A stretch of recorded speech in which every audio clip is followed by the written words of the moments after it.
نبی پاک فرماتے ہیں میں بارگاہ خداوندی میں پہنچا، اللہ نے فرمایا ابھی میرے لیے کیا لائے ہو؟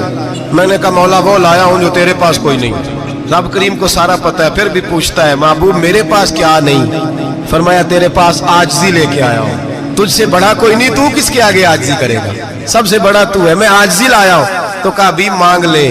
او بھائی بچے بڑے پیارے ہوتے ہیں، لوگ جب ہاتھ اٹھاتے ہیں نا تو میں نے دیکھا ہے ماں باپ اپنے لیے بعد میں مانگتے ہیں، اولاد کے لیے، اور بالخصوص جو بیٹی ہوتی ہے نا بیٹی، او بھائیو میرا اور آپ کا پیار تو اور طرح کا ہے۔ دنیا میں اگر کسی نے بیٹی سے پیار کیا ہے تو مدینے والے حبیب نے سیدہ فاطمہ سے کیا ہے، حسن اور حسین سے کیا ہے۔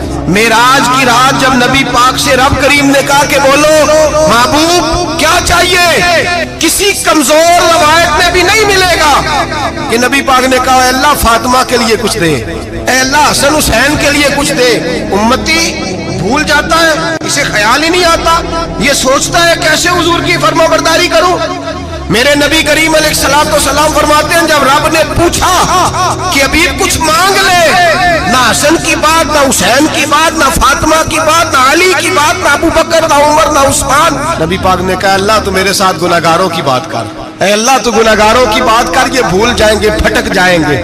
تو رب کریم نے کہا محبوب میں تیرے ساتھ وعدہ کرتا ہوں تیری آدھی امت بغیر حساب کتاب جنت میں داخل کر دوں گا۔ نبی کریم نے فرمایا مولا نہیں، یہ بات مجھے قابل قبول، یہ بات منظور نہیں، ابھی تو کیا چاہتا ہے؟ تو کہا اللہ تو مجھے سفارش کا حق عطا کر، تو مجھے اجازت دے، میں کہتا جاؤں تو معاف کرتے جانا۔